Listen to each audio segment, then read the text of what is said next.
Hey guys, welcome back to another video of Appalachian Passion. Today we're going to be tying probably the most basic fly, and one that every fly tyer should learn how to tie because it's basic and effective. So we're going to start off. I'm using a size 18 barbless jig hook, jig nymph. And a 1/8 inch tungsten bead for the bead head in gold. So first we're going to tie our 7/0 thread. So I'm going to tie just a nice thread base.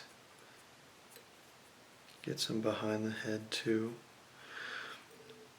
And this is a very simple fly to tie because really you only need two things besides the vise, the hook, and the bead head. We will tie, I'm going to tie a little bit thicker thread base since I have a little smaller of thread. Go back to about the bend of the hook. We're going to snip our tag end off. So we have some gray dubbing here. I don't have any gray ones, so I figured that's what I would tie today. But realistically, you can tie it in so many different colors, and there's many different ways, and there's even a sexy Walt's variation, and there's just so much you can do with such a simple fly. But the fish will love it once you throw it into the water. You just got to convince them that it's real.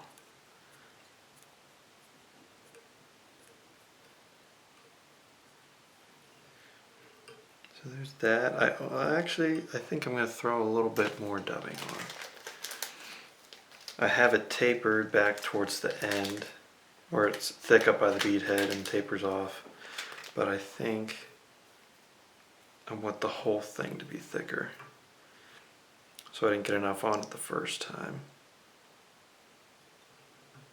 And this dubbing noodle will tie on here. That's a lot better. Just going to put a little more on.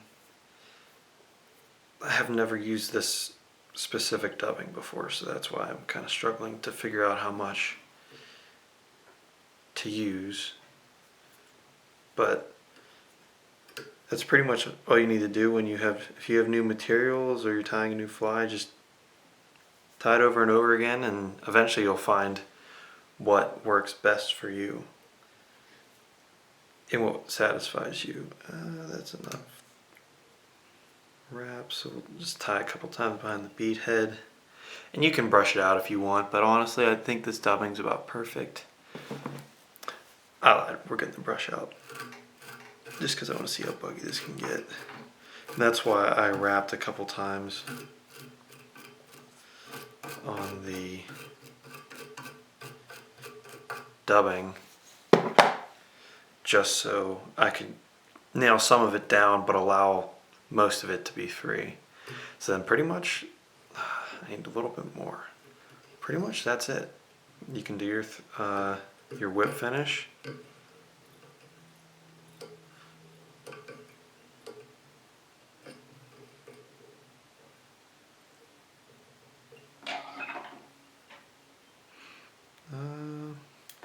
Yeah, we're gonna head cement it just to make it a little bit more durable, because like I said, this is pretty thin thread. And I would have done it before the whip finish, but with how thin this thread is, I have broken off while trying to do my whip finish with the head cement, which is where Loctite would probably come into play. And that would be in like the gel variation. You can just get it from like Dollar General or Walmart or really anywhere that sells glue. But yeah, that's it.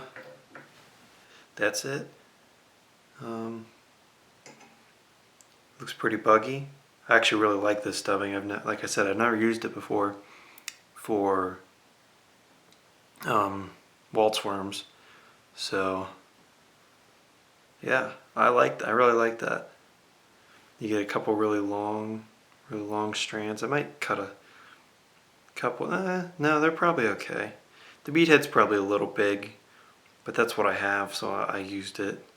I'd probably go down another size or two, but yeah, that looks really good.